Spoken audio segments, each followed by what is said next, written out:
Why he walking don't move his arms? You hear me? Why he don't move his arms when he walk? I know, right? Yeah, he just walk with his arms down to the side. Damn, Gary, there's some size to you, brother. Yeah, he ain't little. Yeah, I get that a lot. DB or receiver? I'd probably be a DB. I don't want to get hit. A DB. You know what they say about white DBs. You sure you want to? They're A couple balling. of us going to the Pro Bowl this year. Balling right now. Right now. Yeah, they bringing them back. So you would have done that. Probably. I would have been like Scott Case with the Falcons. But Scott Case, but he hit though. Like hitting hurts too though. Yeah, I'll be hitting. I'll be hitting. That's the hardest thing to do, tackling, man. I know. I probably hit. I get fined a lot. Like him. Ain't He no wrong was with just that. run the safety. He was just trying to run the safety off. I go, yeah, he deserved to get hit. Yeah, that's how I did it. Hold up, limitless. Niggas to me, got pin in it. I fought the head to witness it. Got my people feeling militant. Way I'm feeling, got me up. On the mission, got me up. Knowing me, I got the key. Only vision I can trust. Limitless. Niggas to me, got pin in it. I fought the head to witness it. Got my people feeling militant. Gary Owen, welcome to the show. Fred Taylor, Channing Crowder, Ryan Clark. This is The Pivot. I'm excited about doing this, man. It's one of those things is you see people from the outside and who they are based on their careers and their jobs, and you see things through social media, but to get to have the conversations for us is always enlightening. I do have a quick question before we really, really start. What the hell is being black famous? Oh, that's when it's like if you're at the airport, all the black people stop me, and then the white people look like, who's he play for? They're trying to figure it out, you know? Yeah. So it's when I'm out, like anywhere, Starbucks, anywhere, like I get stopped by 90% of the black people. And then the white people are trying to figure it out. And black people, when they know you, they're loud. They're like, I ain't trying to blow your spot up. White people know me, it's a secret. They'll come up and be like, I know who you are. I know. So like they're in on it. Hey, I don't want to get you a lot of attention, but can you take 17 pictures with me? Man, Yeah, bitch, right. you just got a lot of attention. I know, That's right? what it was. Yeah. But to that point, did we choose you or did you choose us? I think it was mutual. I think it was mutual. Well, you know what it is? It's like when I first moved to LA, you're just trying to get on TV, and I won this contest in San Diego. It was the funniest black comedian in San Diego contest. And I won it, and it was just a radio call-in. There was a hip-hop station called Z90, and I was in my truck, and I was driving. I was in the military, and they said, we're looking for the funniest black comedian in San Diego. So you had to call in. So I pulled over, wrote the number down. I'm showing my age, because there's 4 cell phones. And then called in. I didn't say I was black or wasn't black, but I did put some bass in my voice. I was like, hey, is this a contest? Yeah, I want to enter that shit. All right, yeah. What's that? All right. And then, what's your name? I go, Gary. That's when I turned white. There's no bass in Gary. So I entered, I won the contest, and that got me, first prize was an audition for Comic View. And so my first TV appearance was on BET. Like I said, if I knew Spanish, I would have went on Telemundo. But I didn't, so I got on BET, and then I became the host. And then, for some reason, every movie I was in had black lead actors. You know, my first movie was Jamie Foxx called Held Up. And then I did Daddy Daycare with Eddie Murphy. Those are my first 2 films. And then, of course, later on down the line, I got Little Man and Think Like a Man and Ride Along. It's just always had, for some reason, the black producers call, you know, and I don't have to jump through hoops. So you've been the token in a lot of black movies. I don't know if you call them black movies. It's just I had an in to get in those black movies, you know? Like when I did Little Man, it was like, yeah, I had to audition, but it was kind of like, you know, Keenan kind of wants you, but he wants to make sure you can act too. So I still had to audition, but it was almost like a wink, wink, like, you know the director. Right. So it helps. Nepotism isn't dead in this world. That's why I try to tell comedians, there's a lot of beef going on right now with comedians. Yeah. And I'm more like, I'm trying to be Switzerland. I'm trying to get along with everybody because the same person you're going in on, because you're frustrated for whatever reason, might be the same person that's bringing your name up behind closed doors, and now you're getting scratched off. So I try to be cool with everybody. We'll get back to the comedian beef, I'm sure. Andrew Schultz, I'm not sure if he's gonna get invited to any black cookouts with those comments he's been making, but you will. The question is this, what you bringing to the cookout? Oh, water. Yeah. I'm not that bold. You guys, what do you want? You want Dasani or you want Aquafina? That's what I'm bringing. Bring no design. I'm not. Yeah, those are both nasty waters, isn't it? Fred mentioned that though in Kendrick's song when he says, never let a white comedian talk about black women. That's law. You actually posted like, hey, wait, he might be talking about me. I kind of knew he wasn't. I said, let me just get a little run out of this, get a little beef going. Everything to me is fun. Like social media is just fun. I'm not personal with it. I'm not trying to be malicious with anything. So when I saw that line, I go, well, that makes me a criminal then. Shoot, I've been talking about black women most of my career. You know what I mean? Yeah. So I didn't go at it like, and even, people are so funny, like the hip hop heads and the younger people that don't know me like that. They just be like, he wasn't even talking about you, dog. When you step into a beef, it's gonna hit your pockets. I go, dude, stop. You are never gonna come see me anyways. Let's slow down. My audience is not 18-year-old black dudes from Milwaukee. You know what I mean? Stop.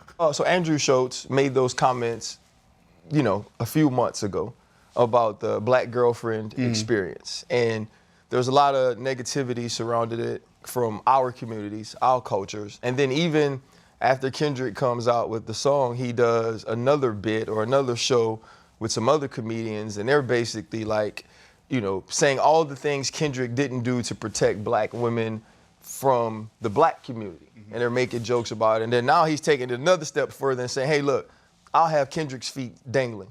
Right. From a comedian standpoint, what makes you draw that line when you feel like things have gone too far? My thing is always your intent. Is there malicious intent behind it? And you got to, with Andrew, he's feeding his fan base. So as many people are upset, there's that many more people that are probably gonna go buy tickets because of it. So he's really, he's not losing ticket sales off of it. He's probably gaining, honestly. I don't want to compare him to Trump, but Trump feeds his fan base. He gives them what they want. And that's what Andrew's doing. And that's kind of his brand, is to shock people and to say these off-color things. And it's almost like he's giving the middle finger to cancel culture and political correctness. And that's worked for him. My thing is with comedians, I don't have to agree with everything you say, but I'm gonna defend your right to say it. You gotta realize if you want to go that route, there could be consequences and you gotta be prepared for it. So, with me, I've been told numerous times, like, I'm allowed to say the N-word. I would never say the N-word, on stage like that. And now, even though I said on stage, now people are gonna be like, what does that mean? You gonna say it in personal life? I go, yeah. When I'm by myself in the car and the song comes on, I sing it. But now when there's anybody in the car with me, I'm not gonna sing it, but by myself, I'm gonna sing it, by myself. And I'm still gonna look both ways. Do you have some governors in your life where you might have one joke and you'd be like, man, let me call Lamont. Or let me call DeAndre. You see what I'm getting at? Yeah. So let me call my black friends to see if I've gone too far with this. Nah, I've been really, I got a good internal instinct that, okay, you can push the envelope, but don't push it too far. I'm not trying to bite the hand that feeds me. I would never say the things Andrew was saying just because I know who my core fans are. And it's, a lot of them are black women. You know what I mean? So I'm like, I'm not that, and black women buy tickets. I don't know about black dudes will come to my show because black women are there. You know what I mean? I ain't really messing with Gary, but man, there's some hoes there. There's some hoes at Gary Owen show. I'm gonna go check that out. You grew up in Ohio in a trailer park. Yep. How did that shape your sense of humor and your overview of the worldview? The trailer park didn't do much. I mean, you're not going anywhere, and you're kind of dealing with a lot of like-minded people who's never left. So there's a very small outlook on the world. So the best thing I ever did was join the Navy right out of high school. So because it let me know, I was like, whoa, I don't know anything. Because I remember my first week in boot camp, my bunkmate was a black dude from South Carolina. His name was Copera Washington. I'll never forget it. And I gave her the first week, he had pictures mailed from home, and he was like on a John Deere tractor. I was like, were you on vacation or something? he was like, nah, man, this is where we live. I said, black people don't live on farms. And he goes, what? He called this brother from Mississippi, this brother from Alabama, this brother from Arkansas. He goes, Owen, just tell him what you just said. I go, black people don't live on farms. And it was like, they did like the Spike Lee movie. They was like, this dude, all the black guys put their hands up. We all live on farms. I go, what? In the Midwest, black people live in the city. They don't live in the country. Yeah. I had no idea black people knew about baling hay, all that stuff. I had no clue because where I grew up, I worked on farms in the summertime to make some money. You know, I worked on a strawberry farm, was picking strawberries. I was a beast. I had the elbow pads and the knee pads because you can't go high, you got to crawl. And we got paid 35 cents a quart. And then you got these bins, and there's 8 quarts fit in a bin. So I could do 2 bins. That's 32 quarts an hour. That's like $11 an hour. At my age back then, dude, balling. In a trailer park? Shoot, I was killing the whatchamacallits and scores. Straight to the convenience store buying that. What are the traumas of being as you said, quote unquote, homecoming baby? Actually explain what a homecoming baby is. Oh, that's when you do the math. My birthday's July 26th. So my mom was 17 when she had me, or 18, 17 or 18. So I did the math. I was like, oh, that was homecoming. I was conceived in October. And then my dad confirmed it a few years later down in life. He goes, yeah. And then I think it was the back of a car. I think it was Coleraine High School parking lot. So I don't know. I don't know. Every time I get in a Chevy, I start itching. Bro, so you are obviously extremely unserious. What was life in the Navy like for you? Well, it was funny. My first 2 years, I was in the Presidential Honor Guard, where you're not allowed to smile. So I was doing like parades. We were the ones that spun the rifles, doing funerals at Arlington, that type of. So my nickname was Smiley, because what it is when you're in the Presidential Honor Guard, they got this thing when you first get to DC. It's 2 months. It's called training platoon, and you basically live in the attic of this building, and you get to go on the weekends, but your days are rough. That was rougher than boot camp. And then what it is, it's called you guard out. So once you're ready to graduate from into the honor guard, they put you through this whole thing where you're marching and the guys are like, it's like out of a movie. They're like throwing baby powder and tomatoes at you, and they're heckling you, and you're really getting like jacked up a little bit. But once you graduate, you get a jacket, and it's got like the seal on it, and it's got U.S. Navy Presidential Honor Guard on the back, and then you get a nickname, and my nickname was Smiley, because I was always smiling. My natural face is, you know what I mean? So I'd always get, and that doesn't work at funerals. Right. It's like, man, I was the first one to get in trouble at boot camp. Boot camp, right off the bat, 3 a.m. I've never been anywhere in my life. I'm down there in Orlando, and the guy just throws a garbage can down, and he's cussing you out. And what's called company commander, it's a drill instructor for the Army and Marines. He walks by and I yawn. And I remember I didn't even realize it. He just walked by and I was like, and he looked, he goes, am I boring you? And I didn't know you're supposed to yell. I go, no. He goes, I can't hear you. I go, no. So then he goes, everything starts and ends with sir. And I go, sir, no, sir. So I had to walk around the first day of boot camp with my mouth open because I yawned. And that doesn't seem like a lot. Try to walk around for an hour like this. Mouth dry as hell. Dude, and then your jaw locks up. Yeah. I don't know how hookers do it. I'm like, I tell you, my first morning in boot camp was, I knew I had something. I knew I had something with black people. I knew I had something with this funny stuff, because we're in line for breakfast and my mouth's open. And then there was a brother that was one of the cooks. He told my company commander, he goes, I want my eggs over easy. And the guy goes, how easy? And he goes, easy as Owens' girlfriend. And then the guy goes, how easy is Owens' girlfriend? And I just chimed in, I go, easy like Sunday morning, sir. And that's the first time I saw everybody break. The chef broke, my company commander went, what? And I was like, oh, I got something here. I got something. He kind of liked me after that. My company commander kind of lightened up. Yeah. And every day I'd see that same chef in boot camp, he'd become easy like Sunday morning. Every day in boot camp, easy like Sunday morning, how you want your eggs? You were just trying to figure it out from a kid. I was 17. I went to boot camp, I was 17. I never been anywhere. So I was just trying to figure life out. Yeah, and coming from the trailer park, then picking strawberries, then going to one, I guess, military place to move to another. you were really just trying to work through life not knowing where the inroad was. And I had no preconceived notion about people. I never was like one to stereotype people. Like, I hate when people say they don't see color. Of course you see color. I'm just not gonna judge you because of it. When I met Fred, he had gold fronts and he was like at U of F, and I don't even remember this. We was in some hood apartment building. It was ghetto, because I don't know, it was like Plaxico Burress was there, Javon Curse was there. It was so ghetto. And I had Hawaiian Village. Yeah, I had no clue. I'm just blended in. You guys playing dominoes? I'm not playing, but I'll watch. You know? That was before Plaxico got drafted. He was at Michigan State, and he could tell me he was about to get drafted. And then you came up, you had the gold fronts, and Javon put his arm around me. He had those big ass hands. Like, he came in like E.T. What's up, man? And then Plaxico was so funny because he came up, he goes, yo, Gary, man. He goes, all these girls are talking to you, man. Help me get some hoes. I was like, all right.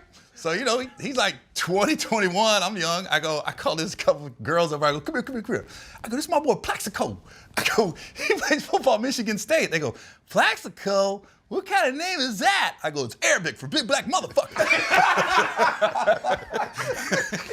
Yo, all I know, the rest of the night, they was talking to him. I don't know what I remember that, but they was straight talking to him. I go, I did my job, bro. Slim Plex. Yeah, and then it bothered me because, you know, I'm a diehard Bengals fan. And for the longest, I'm supposed to hate the Steelers, but everybody I started hanging out with would go to the Steelers. I go, this is starting to bother me. I meet Plaxico, because you're drafted by the Steelers, you know? I started charity in Memphis, Tennessee with D'Angelo Williams. He goes to goddamn Steelers. Yeah. I met Mike Logan, the old safety. Yeah. He was with Jacksonville. Yep. And then he came up to me at a club in Atlanta. What's up, man? Mike Logan, Jacksonville Jaguars. I go, Gary Owen. What, am I supposed to say BET Comic View? Why do you give me your whole stats? He gets traded to the Steelers. I'm like, why do these guys keep going to the Steelers?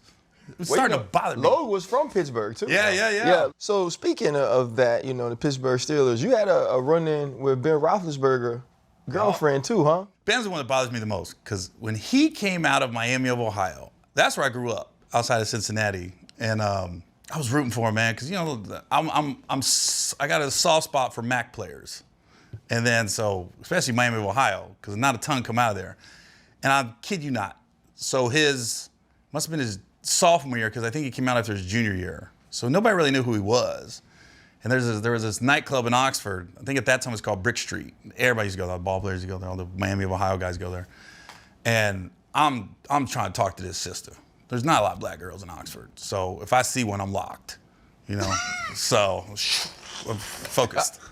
So I'm trying to talk to her the whole night. And she's cool. Like, then now everybody's outside. And I'm playing the dozens with like the wide receivers and everybody. And then the girls, she finally comes back out. I say, hey, let me get your number. And she goes, my boyfriend's a quarterback. I go, like, he's going pro. Give me the cell. Oh, you're dating a high school football coach right now. He's going to be at Home Depot next year. I didn't know. Turned out it's Ben Roethlisberger. I just turned out Ben Roethlisberger. Yeah. So, newsflash, Ben Roethlisberger had a black girlfriend sophomore year of college. He can have a little John Deere endorsement if he wants. I know the real Ben. He had the cut. He had the mid-fade. He had a chain. He wore walkers. Yeah. Everything. That's the Ben I remember. And I was so hyped when he came out. I go, oh, niggas of Pittsburgh. I go, oh, you gotta be shit. You got it. Why do these guys keep going to Steelers? When did your love for dark chocolate sort of kind of, when did that come into existence? Was it always in you, or it just kind of? That was birth. It's like being gay. Like, gay guys know they're gay. They don't know why they're gay. That's just their DNA. Mm-hmm. I'm the same way from early age. I remember watching TV, like Janet Jackson on Different Strokes, and then Thelma on Good Times, and Tootie. Janet Jackson was actually on Good Times. She was on Good Times, too. Yeah. But I'm talking about the teenage Janet Jackson when she had the training bra. She was dating Willis. That's the one I was talking about. Like, I don't know. I always, like, even like in high school, I went to a predominantly white high school, but we would play black high schools. And man, our team would be like really nervous. When you don't have a lot of black guys on your team and then you start playing black high schools, I don't think people put enough, black people don't realize how nervous we get as white schools. It's a lot. You know, because you're thinking everything you see on TV. You're like, oh my God, Menace to Society's coming. it's nerve-wracking, man. We had a guy. So we had this one school, Withrow High School in Cincinnati. So we had a little window on our in our locker room, so we could see when the buses pull up. And that goddamn Withrow pulled up like 3 buses, and there's nothing but black people on it. And the one guy, he goes, "They're here!" And you got half the white guys are like this, they're like, oh, and the other half are like, "We're gonna show them. We're gonna show them. Black boys, we athletic too." But I used to go excited because I knew they were bringing cheerleaders. I could not stretch, bro. My arm circles were so messed up. I'd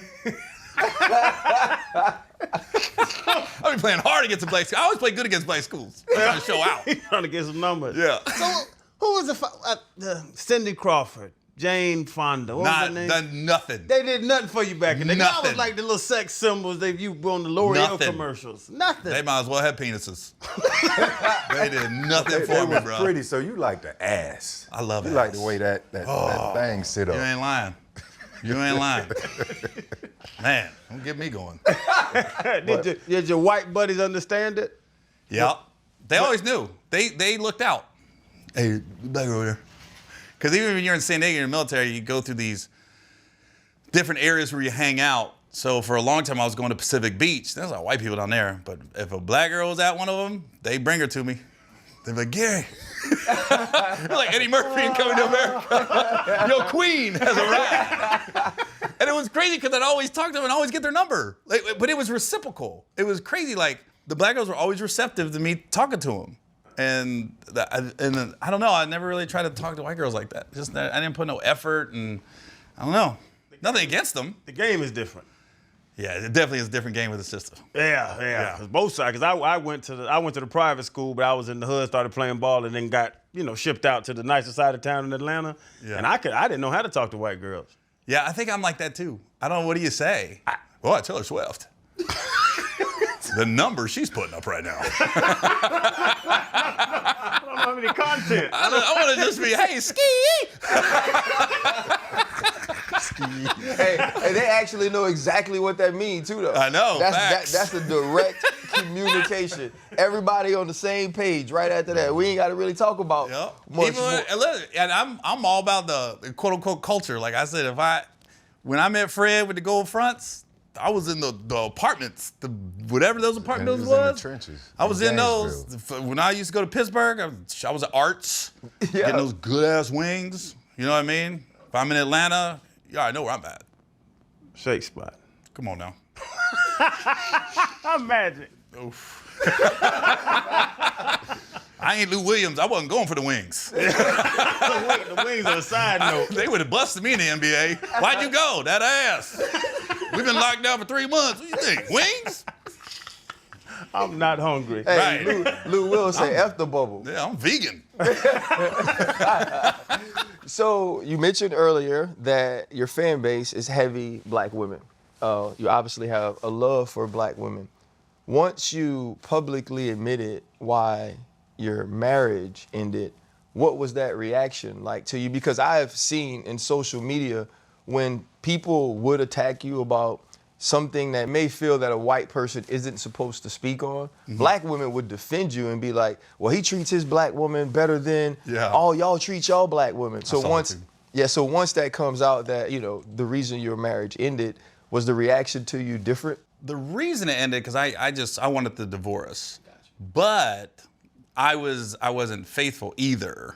And I think as a guy, man, you're trying to hide that because you're so worried about your past catching up with you. And you're hiding. And when the divorce got announced on TMZ and everything, I was more, I stayed quiet for a long time because my lawyers was like, just be quiet. Just be quiet. Don't respond because anything you say or post can come up in court. So I was being real quiet. And then once we got jurisdiction down and once the divorce was, we were being civil and we went to mediation, then I started speaking about it. But yeah, like I think I was a decent dad. I wasn't the best husband. The passion left the marriage. And when that happens, selfishly, I stayed in it for the kids, and that's not fair to her. So yeah, that was rough. But we're civil now. We're cool. You know, she's not tripping. We actually laugh about some of the stuff I used to do. That was so ridiculous. You know what I mean? But I was. You gotta realize I'm young. I never saw a functional household, so to speak, and then I got a lot of shit I'm trying to deal with. She had a lot of shit she was trying to deal with. So you had two damaged people that got married that I think are good people at the core. We're both just like trying to figure it out. And then you have kids, so you want to put them first. But yeah, if I look back on it, I should have ended it sooner because I knew I wasn't ready just to be with one person like that. Did the fame hurt it? Oh, the fame doesn't help because you're accessible. You're tapped in socially. You're getting attention from people you probably wouldn't. Like if I'm a plumber, it's a lot easier to be faithful. Wow. You know what I mean? If I work for UPS, it's a lot. But my line of work, you're in the mix every city. And people are trying. They're paying you to go to nightclubs. You know what I mean? Hey, we'll give you this money. Come on. Then you go and you got the best intentions. But man, that ass, man. Fuck. I'm a different kind of crackhead. But even in your divorce, a lot of times comedy comes from like pain, challenges, life experiences, all that different stuff, and you're able to sort of create an amazing set. Do you find it cathartic that you're able to share those experiences through humor? Yeah, that's the best line of therapy, is just to get on stage, and then you realize like there's a lot of, you're not the only one going through it. Because I think what told me about the difference between the internet and real life, more than anything that hit like a brick, was so the TMZ shit comes out and I'm on the run from a process server. I'm hiding out. I didn't go on stage for like 2 weeks. So I'm literally hiding out at the Four Seasons in Baltimore, Maryland. I'm under Mohammed Shabazz is my hotel name, right? I'm hiding. And all I'm doing all day is reading the internet. I'm reading, every day something new comes out. I'm like, God dang.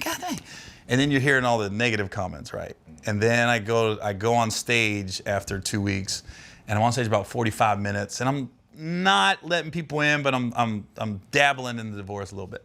And there's one lady in the back, she just yelled out, "I love you, little cheating ass." And I go, you don't know how bad I had to hear that. Like, I just had to hear it, like, oh, you're not alone. Your fans still love you. They just want to know you're human. Right. You know, and it's a shared experience. Like, I'm not the first guy to get a divorce. I'm not the first guy to go through a public divorce. Like, so many guys called me. It was very a male bonding experience, if I'm being honest. Like, people that, like, Anthony Anderson, Kevin, Shaq, guys that went through a divorce, they just called to check up, and then we just talked about, like, what they went through. You know, you're going to be all right. And I think, was it Anthony? It was Anthony or Shaq said, they said, no matter what happens in your divorce, and you're so worried about, you think you're gonna go broke, because you hear about all these horror stories, they just said, listen, your talent is not gonna allow you to go broke. Just remember that. And I needed to hear that. So I was like, oh yeah. That's when I was ready to settle afterwards. I was like, and they all said, try to settle, man, because you can't get back to time. Just get over it so you can start the healing process. So that's really why I was like, when we went to mediation, I was like, what do you need? And if some people say I overpaid, I think a good divorce is when the man thinks he overpaid and the woman thinks she didn't get enough. That's a good divorce. It's called compromise. Yeah. Yeah. So I'm sure, I think I paid too much. And if you ask her, she probably says, I didn't get enough. And that's the compromise we came to. Welcome to The Pivot. This is a safe space, and we are all therapists. So if you feel like, engaging and talking more about your life journeys, we're here to help you. I appreciate that, Fred. I the trust gold you now that you ain't got no gold fronts. I would have never trust you with gold teeth. Like, what? The healing process is, I'm sure, a continued evolution. Austin got to meet the twins. Mm-hmm. How was that for you, for one of your babies, I call them babies, but for your son to have an opportunity to spend time with your new babies? Yeah, that was awesome. So I didn't have contact with my kids for about 3 years, and then Austin, and everybody said, they go, just let them heal, let them figure it out. And it's tough because as a dad, you go from talking to them all the time to now you have no contact really. And so it was out of left field, man. I was in Philly And it was so funny. My opener had met a girl on Tinder. He said, Gary, can you go to this bar with me? I said, for what? And he was like, yeah, I met this girl on Tinder. I got a feel I'm getting catfish. I don't think she looks like she does in her profile. And I need somebody to get me out of there if it's not her. I said, all right. So we were getting ready to walk to the bar, and my son texts me. He goes, Dad, can we talk?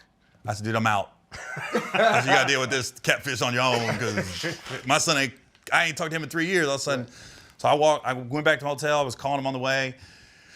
We talked. He needed my advice on something. And he goes, I know we got a lot to unpack, man. He goes, but let's just, if you can help me through this situation. It was something with his job. He goes, I'm willing to sit down and talk now and everything, and put everything, water under the bridge, and we'll get getting back together. So that was like middle of September, and then I had shows in San Francisco, and he lives in the Bay Area now, and he came to see me and played pickleball and just spend the weekend together at my shows. And then Sunday came. I go, hey, you want to go back to Houston with me tomorrow? He was like, all right. So flew him back and got to meet the new twins, and it was just cool. We got to meet just everybody in my social circle now in Houston. And he just blended in. So now he's gonna come out and spend Christmas with us this year. And it's crazy. You don't talk for 3 years, and then you're like nothing. We're right back in the saddle where we were. My daughter is still a work in progress, but as far as him, it's been awesome. And I got the twins now, and he's got his favorite. Yeah, I like Rome, but Roy be crying too much. My brother is he's going through a divorce now, and the hardest part for him, because they're at the point where they settled, they decided everything. He's struggling with his kids are slowly changing. Like, they were in his life, he was in their life every single day. I mean, everything, you see him, you see them, like nonstop. And now it's like, he believes that his ex-wife is sort of saying things behind the scene. He's really struggling. His son is kind of, I'm afraid to be around you. And she won't encourage him to go see his dad. But my brother, like, he's really going through it. Yeah. And he calls me every day, man, what should I do? I'm like, let time take over. Yeah. And that 3 years, you didn't talk to your kids. And this is a question really for him, hoping that he can take something from your experience. What was it like not being able to speak to your child in 3 years, or your children? I can't imagine that. Yeah, it's a nightmare. And my kids aren't really on social media. So I got no way to see pictures or videos or nothing, because it would have been much easier if I had like social media kids that I could like go to their page and look. I had nothing. When I saw my son, I didn't realize he filled out. Like, I was 18, we got divorced. Now I was 19 when I left, and now he's a grown man. He done filled out. He's ripped up and stuff. I was like this. Oh, when this happened? Now he's taller than me, but my family is a bunch of late bloomers. We bloom late, like 18, 19. But the only thing I would say, never put down the mother, because now you're in a back and forth. That's one thing I was very careful of. Like, you ain't got to lie about who she is, but don't put her down, because then they're choosing sides. You know what I mean? And I will say, I know it's hard, and everybody told me this will happen. You just gotta almost fall back a lot, because if you keep, it's almost like, for the longest I would text. I'd be like, love you, Merry Christmas, and I wouldn't get nothing back, and then you start to get pissed. Mm-hmm. So once I just said, and I don't know if this will work for your brother, but for me, I went cold turkey. I just was like, I got silent, and then the text came out of left field. That's the hardest part. The holidays, the birthdays, that's the roughest. Because even if they're not with you, you want the Merry Christmas, you want the I love you. Because one thing about my son, man, and we didn't do this before, we don't hang up now without saying I love you. And he initiates it every time. We didn't do that before. So it was hard, but where we're at now, I honestly don't think we've ever been as close. You know what I mean? Like, I'm just enjoying hanging out with him. And he's funny, man. He's a funny dude. I was the kid. I actually have a joke about it that I tell. I do a little stand-up, nothing to your level, but... Shut up. It's like, you like me. Now I'm like, yeah, I used to play football. No, I've done a bunch of shows. But it's a funny thing, because my mom would say, that bastard ain't worth a shit. And my dad say, man, fuck that. Yeah. And I'm a 9-year-old So both of my parents ain't worth for shit. Yeah. Like, it's crazy. My dad used to yell, "Suck my ass." I said, "Suck my ass." That's why you and your wife are like that. That's deep though. But like, I heard "suck my ass." I was like, boy, y'all really hate each other. Y'all bitches might as well. We might as well cut this shit off now. I don't know. I've heard stories about you though. Like, that kind of goes with why you're a freak. We get after it a little bit. Let me take your daddy, suck my ass. I'm a third too. I'm a junior. I got a third, so I'm worried about my son because he got a lot of nasty blood in him. Yeah, don't do that. Just don't say suck my ass in front of your kid. Because they're going to think it's a real thing. Yeah, especially nowadays. You can Google it.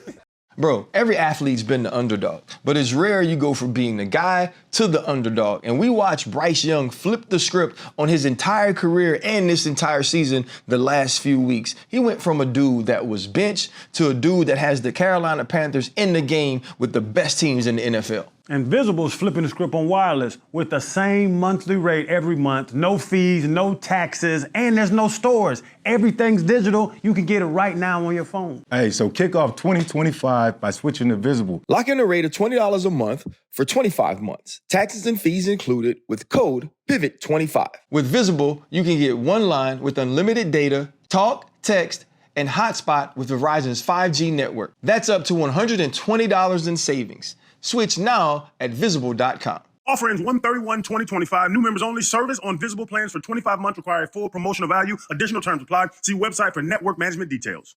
Being, like you're saying, smiley, being the funny guy, being a comedian, and then going through so much shit, it had to affect the craft. It had to. Man, I'm good at, one thing I'll say, I'm good at compartmentalizing things. You gotta realize my entire marriage, I was compartmentalizing things. I was a different person on the road than I was at home. At home, I was husband and dad of the year. But once I got on the road, I was a completely different person. I was single, basically, right? So even with the divorce, when I get on stage, that's just like, oh, I can breathe. Like, oh, I can just say whatever I want. The crowd's gonna go with me, and we're, so I don't think it affected it. Probably helped it. Like, trauma helps. Going through some shit helps because you got shit to talk about now. Mm-hmm. Yeah. And you're letting people know that I'm not the only one. You're not the only one going through this. What would you be doing if you couldn't get paid to do comedy? Oh, I'd probably be a gym teacher. Yeah, be a gym teacher with the shorts. Remember the two button things that came up? The bike shorts. Yeah. With the whistle. Yeah, I always thought that was like some G shit. I was like, I'd be a bomb ass gym teacher at probably some inner city school, and I'd be single, and I'd just be hitting on all the single moms. You want your son to start? Be a football coach? Some Forrest Gump. What the hell? You got LeBron out there, but why you got this dude playing? The grades ain't right. Forrest Gump. Hey, Your mama sure care about your education. Every kind of gym teacher I am. and mama made noises.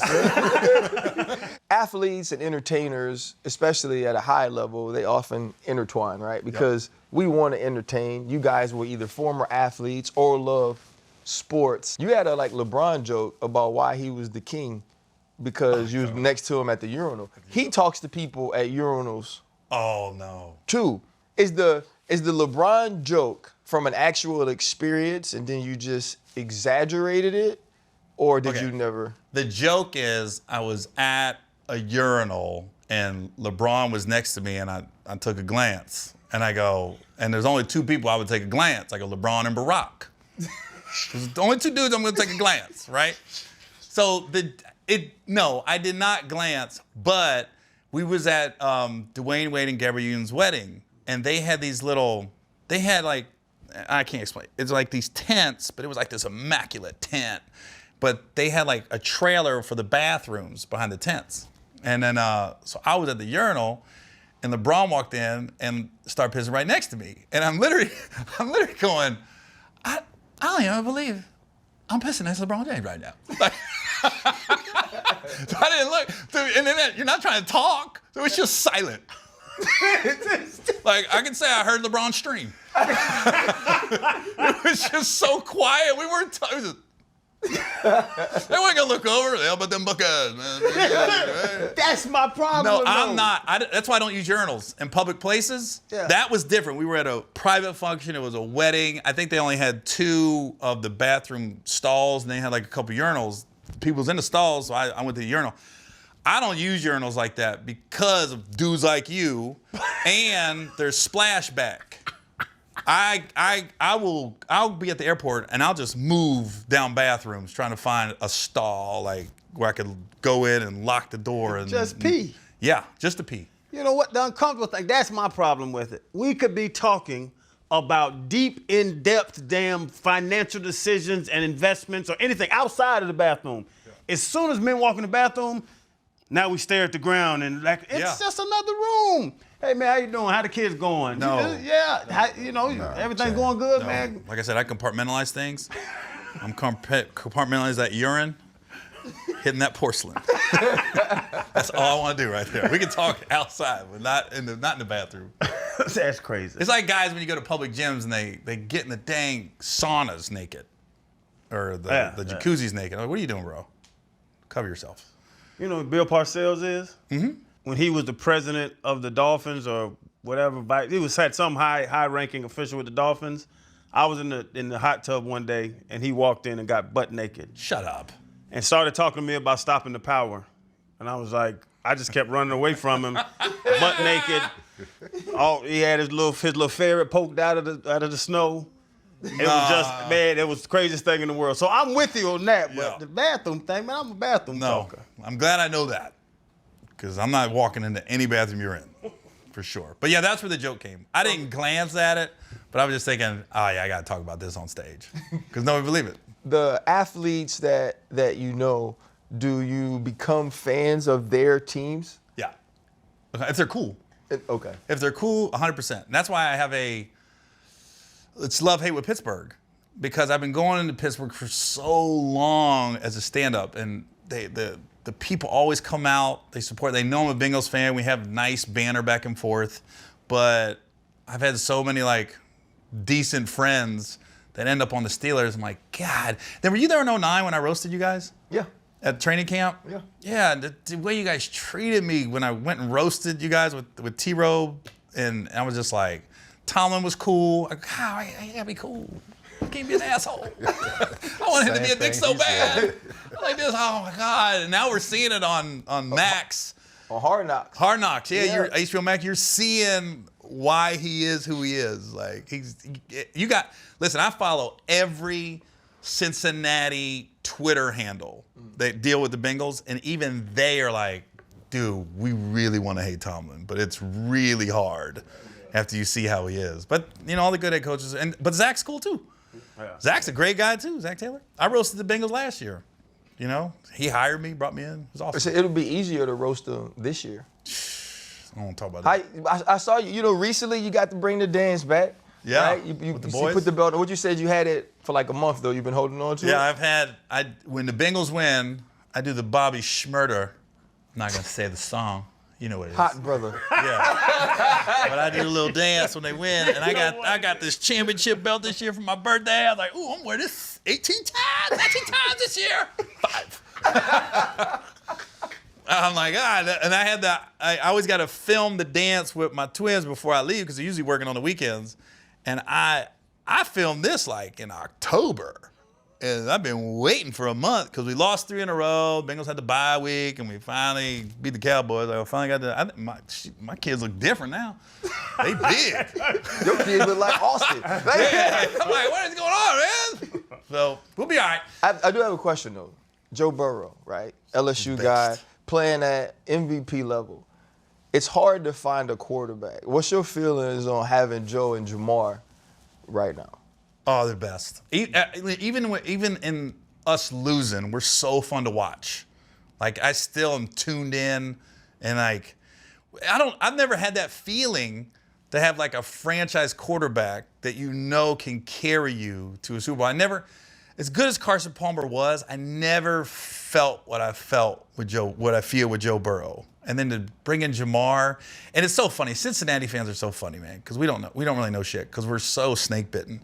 When Burrow came out, there was a big thing like Chase Young or Joe Burrow. So, and this is not a knock on Chase Young, but I think we made the right decision. Yeah. When Jamar got drafted, the big thing was Penei Sewell, who's doing great with Detroit, or Jamar Chase. And I don't know if you guys remember, preseason, Jamar dropped a couple balls, and he said, yeah, the NFL balls are different than the college balls. He was making a true statement. And then everybody went, oh, we got a bust. He already complaining about the balls. They ain't saying shit no more. You know? We're so, even go back when Joe Mixon got drafted by the Bengals, and he had the incident at the Denny's in Oklahoma, and everybody's like, we're gonna lose our fan base. We're drafting a woman beater. I go, dude, shut up. He was 18. He was at a Denny's. The girl spit on him. And yeah, I'm not saying what he did was right, but you do stupid shit at 18 that you probably wouldn't do. And if I would have hit that woman, yeah, she probably would have hit me back. You know, bitch. Joe didn't know he's a freak of nature. You can't hit somebody at all. So I was like, and I said, relax. I said, all he got to do is get here, ingrain himself in the community. I go, the first time he scores a couple touchdowns, we're going to forget all about that shit. And then they was mad when he left. I said, you got to make up your mind. You mad because they drafted him, and now you mad because they didn't re-sign him. That's what I'm saying. I'm a knowledgeable football fan. And I like that I'm in entertainment because I get to know you guys from a different side. So when I hear the stupid fans say dumb shit, I'll be like, oh, God, you guys are idiots. They always go with the money. People always go with money. If I got paid $3 million a year, I would never drop a ball. I would love to see you run across the middle one time with Ed Reed sitting back there waiting on you. Okay, yeah. You can go back to that $75,000 a year job quick. Shut up. You're talking about getting to know us, man. Let us get to know you. We're going to pivot back to this comedian beef. At the beginning of the year, Cat Williams looked like Nostradamus. Man. He said all this shit was going to happen. And 2024 has been very dramatic. What's up with the beef? What's up with comedians? What's going on? I'm sure you guys don't get along with all your teammates. I'm sure there's locker rooms you're like, that guy. You know what I mean? Yeah. So, I mean, you got a couple. You got some wild boys back in the day. We kept it in the locker room. That's the thing. We usually keep it in the green room. And, and Cat's he's so goddamn smart, and he's so he's just engaging, and he's so good at whatever he says, you believe it. Even if you think that might not be true, you believe it.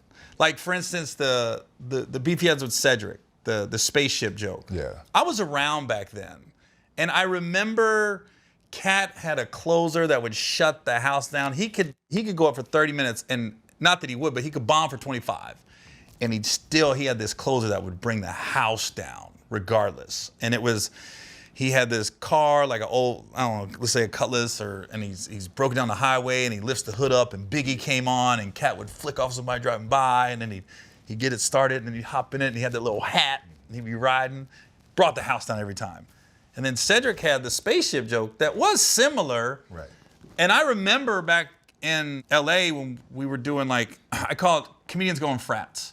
So my fraternity would be the 99 to 2002. That's when the D-Rays, the Cats, the Kevins, we were all up 4 times a week trying to get our name out there, and you'd see us on the list, every night. So that's my frat. So you'd see Cat do that joke every night.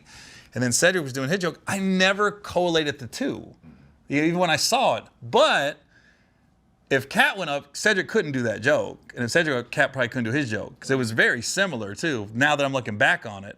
So I guess whether it happened or not, I don't know. But in Cat's mind, I wrote that first, and Cedric sampled it. And so I could see where Cat's coming from. But I'm under the guise of we think alike, too.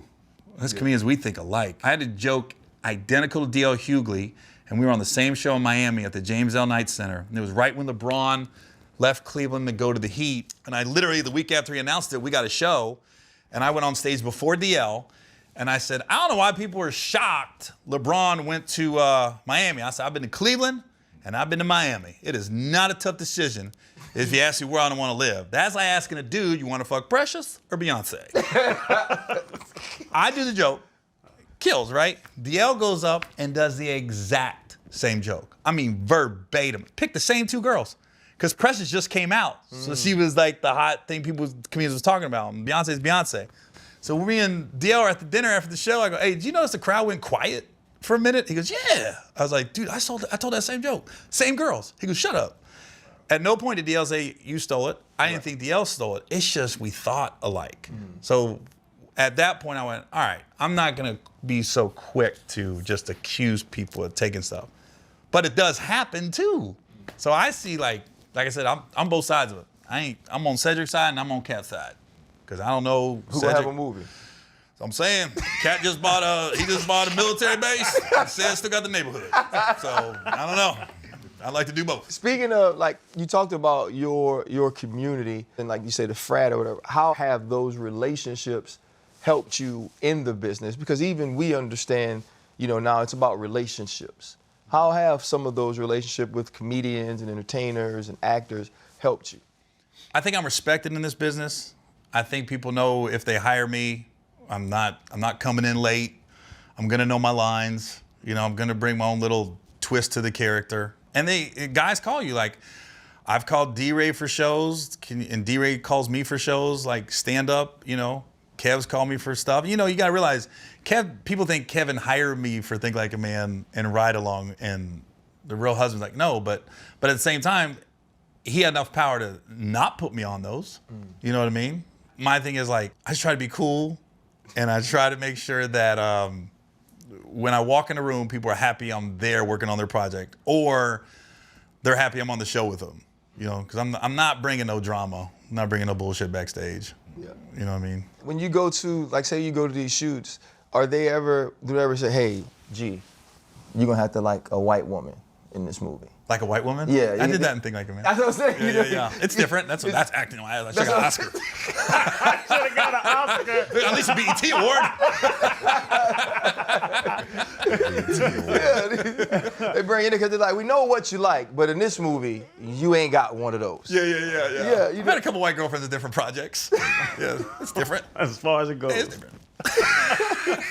What would, when you get to this stage in your career, what are some of the things that you haven't done that you'd like to do going forward? I haven't been the lead in the movie, which would be awesome. There's certain people I haven't worked with yet. I think everybody wants to work with Denzel, obviously. Like, I always wanted to work with, like, Brad Pitt, because I always thought he would just like me. Like, I'd be like, you a cool motherfucker, man. I don't know why, but every time I see him, I go, I think we'd be friends. I mean, there's a lot of people I haven't worked with I want to work with, like Tom Hanks and Will Ferrell. And so probably be the lead in the movie would be something. Okay, picture a movie to be a lead in right now. That's easy. If the people are watching and they say Gary Owen's going to be the lead actor in this movie, what's the script about? Oh, I want to remake The Jerk. That's so easy. I want to remake The Jerk. That's actually a good movie. That's though. actually the Steve Martin? That was a great movie. It's a great movie. Really? Yeah, that's a great movie. You must not know the premise and why it would actually be the perfect movie for him. He might be able to make it better for me, but yeah. You saw it? Yes. You didn't like it? I liked it. I'm a life guy. Harlem Life was Nights. good too, boy. I'm like that more comedy. It's Yeah. I think it'd be cool if all the comedians could come together and make just a bomb-ass new Harlem Nights or something like that. We kind of did that a little bit with Meet the Blacks. Yeah. And the second one, we kind of did that because we had Kat in the second one and Epps and me and Michael Blacks was in the first one and D-Ray. We kind of, Duval, kind of did that a little bit. But I wish like just one of these big studios would just be like, fuck it. We're emptying the bank. We're bringing all you motherfuckers together. You know what I mean? We're bringing Chris. We're going to bring Eddie. Just all the Martin. We're going to bring everybody together and just fucking let us go. Almost like don't even have a script. Just like, what do you guys want to do? I Just enjoy wing it. it. Are those your guys? Because you just mentioned legends, right? Chris, Martin, Eddie. When you talk about the top guys in the game or people that you looked at and said, okay, here's the sort of comedians that I think are the best, who would be your top guys? The best to me was Bernie Mac because that's the first guy I saw live at a big theater just destroy. And I went, where I looked around like, these people are moving seats and standing up. And I got to see the openers. So when I saw the openers, I was like, damn, these guys are killing. And then I saw the next level when Bernie got up there, and not just his jokes, the energy, the way the crowd just went like, this is what we've been waiting on. And then to meet him afterwards, Bernie was an intimidating dude. He wasn't, his energy is, you fall into his energy in a room. You know, some people walk in, they have a presence. That dude had a presence like I've never seen. Wow. And so I was like, it was almost like I was in awe. And I've told that story numerous times of, first time I saw him at the Universal Amphitheater, Guy Torrey took me to see him. And then we went backstage, and I was seeing all these comics that was there. You know, I was seeing like Sed and Chris Rock and stuff, and they was all coming up to Bernie afterwards. And I'm a no-name comic in the back, and I'm like sitting in a corner, and there were these M&Ms, and I'm eating M&Ms, right? But I'm watching, there was a couple comics that were being obnoxious. They were trying to be seen, because there was a lot of behind-the-scenes people there. This is before the Kings of Comedy. And I'm eating these M&Ms, and I could see Bernie grabbed his bodyguard and got in his ear, and they started to weed people out the room, the loud ones. And I'm watching, I go, oh, wait a minute, they're kicking people out. And then Bernie locked eyes with me. And I went, oh shit, these must be his M&Ms. And I went, I never took my eyes off of him. I was like, I'm sorry, I didn't know you were. And then he looked at me and went, just gave me a look, and then moved on. And I go, oh, he let me stay. He let me stay. So I started eating M&Ms again. And then it hit me. I go, oh, I'm so glad. I was in LA like 2 months when this happened. And I'm so glad I got that experience, because it showed me fall back sometimes. You know, we want it right now. It's not your time to be the center of attention. Just fall back, and when it's your time, it's your time. I'm glad I saw that, because I saw comedians trying real hard. Because there was big name comics in the room, but there was bigger name behind the scene producers and directors that I probably didn't know was in the room. Because I'm talking right after that, Bernie had like 3 movies, Life. Like, I'm talking like the month after I saw him at Universal Amphitheater, they started filming Life like a month later. Wow. Filming it, you know? Because in the industry, everybody knew when Life was getting filmed, everybody's like, yo, Eddie's on his A game, Martin's on his A game, this movie's gonna be different. Because at that time, you know, Eddie was dealing with a lot, Martin was dealing with a lot, and like, you know, they said, oh, these guys are locked in for this one. And as a comedian, is that natural progression? Because you just thought about it. You stand up, you had a show, you get a show, or you start doing movies. Is that what everybody wants to do, or is that the goal, is to do movies and become what you bring up, Kev, Bernie, all those guys said, everybody did the same thing? Yeah, I think in the beginning, when I started, now we're a different age. We're social media. Movies don't hit like they used to. Like, I've done like 3 or 4 movies in the last couple years that I didn't even know they were out. People come out, yo, I saw your movie on Stars. What? That shit's out. We don't have like the big premieres anymore. It used to be a movie came out, you did a big premiere, and then you did the red carpet, you're interviewing with all these different media outlets, and then it's in the theaters for like a month, and then it's 6 months later, it finally hits cable or DVDs and stuff. Now, movie, you don't even know if it's going to theaters or if it's streaming or what. And there's so many places for people to give their attention to. And there's not the big, people aren't watching TV like that anymore, where like you could do a big press run and you knew a movie was coming out. Because there'd be commercials at every break. Now people aren't watching TV like that. So it's like, nowadays, like social media, man, I think we're in a golden age as far as like taking your career in your own hands. Because I don't knock these younger social media dudes. I'm cherry picking, like, I'm too old to be doing like TikTok dances and shit. You know, like, you know. But I still look at them like, oh, okay. Like, I'm not really a sketch dude either, but I do know I gotta stay active. So I'm always posting like just jokes. I'll post old jokes that a lot of people ain't seen because they've been on the shelf for 15 years. And I'll just put them on Instagram or put them on TikTok, and people are like, yo, this motherfucker funny as hell. I go, motherfucker, where you been? I'm talking about we ain't never gonna have no black president. That's how old the joke is. Whenever we are together, people approach us all in different ways, right? Like they talk to me, they want to talk about sports. They go to Fred, they want some sort of wisdom on life, and they always want him to be funny, right? He has to be on at all times. But we also have real lives. You know, a dude came up to me the other day in the airport. He walks over to him, sitting down, it's 5:30. He shakes me, he's like, "Are you Ryan Clark?" I was like, "Yes, man." I was like, "Yes, sir. Pleasure to meet you, my man." And he sat down, I was like, he left his bag over there, he's sitting down, like he must want to really talk. And I wasn't in the mood to really talk. And he goes, "Can I ask you a fantasy question?" And I was like, "Oh, Jesus I Christ." said, "No." I shook his hand, I said, have a safe trip though. You know what I mean? So for you, like say like when you're going through all the things with your family, do people run up to you and always expect you to be on and to be funny? You get both.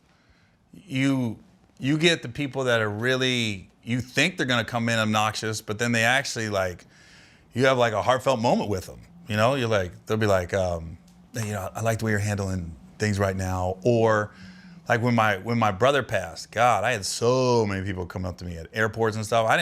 That have had, you know, drug addicted relatives that passed and stuff like that. But then you also get the obnoxious ones. I was at a Cheesecake Factory with my daughter one time, and this lady just sat down in the booth and had her phone out. And I looked at her and she goes, "Oh, shut up, you know this comes with it." And then her phone died. And I go, "That's God right there." That's God. And then she goes, let me take it with your phone and send it to me. I said, "You must be out your mind." Like sat down, it's just me and my daughter. She's like 10. I'm looking at her, she goes, "Oh, shut up, you know this come with it." I was so happy her phone died. So you get both sides. Like you said, that guy might have been like, who knows, might have had a family question or something. Yeah. So it's like your guard's up. And that's, I always tell people, it's the approach. It's all the approach. If you can, I was in Columbus, Ohio. This like 13, 14-year-old kid came up to me so smooth. I was like a Foot Locker looking at his shoes. He walked right up next to me, never looked at me. "What's up, Gary?" I was like, "What's up?" And he was like, "Yeah." He's like, "What shoe you like?" And just started talking to me. He goes, "Yeah, man, I'm a big fan, man. Hey, you think I get a picture?" I was like, "Motherfucker, I want to take a picture with you." Like, he was so smooth with it though. Like, "Hey, what's up, Gary?" like he knew me from back in the day. But it was all the approach. Yeah. Now, if you come up and be like, "Oh, Gary on the Foot Locker, Gary on the Foot Locker," you know, I'm like, "Oh, fuck, we gotta go. We gotta go." You know what I mean? From the trailer parks of Ohio to where we are today and everything in between, what's been your biggest pivot in life? That's a good one. The biggest pivot was I was in the military and I just said, I'm gonna do stand-up. I'm gonna do stand-up.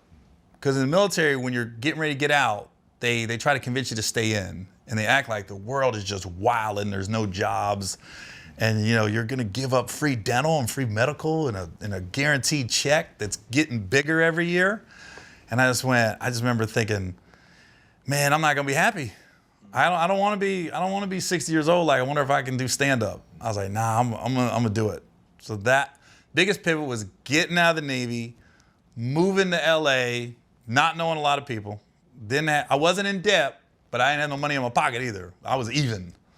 And just, you know, living in a little rundown apartment in North Hollywood, trying to grind and make it. And actually, if you ask me about my entertainment career, it's probably one of my favorite times because the excitement of walking into rooms and you're doing stand-up with guys you saw on TV, and then you're meeting people, and you're like, "Oh God, this is tangible. Like, I'm touching these people that I've always wanted to meet." And so that would be my biggest pivot when I decided I'm getting out of the Navy and I'm doing stand-up. I was already doing stand-up when I was in the Navy, but when I made that decision, like, yeah, this is it. I'm going for it. That's the biggest pivot. That's love. I love it, man. We appreciate you, bro. This was everything. It was funny. It was serious. Yeah. We learned. Man, this is what the show's about, bro. You've been a great guest. You got a prediction for 2025? Like Super Bowl? Nostradamus? No, like a kind of cat type prediction. Oh, I'm gonna be huge. Oh God, you guys have to pay me to come on the pivot next year. Go send the car service. Let's do it. Sure, that joke was good enough for it. Appreciate you, my boy. Thank you, Thanks, man. man. Yes, sir. For sure, bro. Gee, I was there last night, bro. Jamar is electric, though. And I've known him since he was 16 years old. I bet. I've watched him play since high school. I coached him in high school in 707. Bro, it's different watching him out there, dog. To have a team that, like, is disappointing, like snake bent like that, I go, dude, the best thing for us is to play on Monday night, because Jamar trying to show everybody, nah, I'm that dude. Yeah. I saw when he had the 7-11 shirt on, I go, he about to get off tonight. Right. I don't know if we're going to win. Right. He about to get off. Hold up, limitless. Take a stomach, got pinning it. I fought the head to witness it. Got my people feeling militant. Way I'm feeling got me up. On the mission got me up. Knowing me, I got the key. On this vision I can trust. Limitless. Take a stomach, got pinning it. I fought the head to witness it. Got my people feeling militant. Way I'm feeling got me up.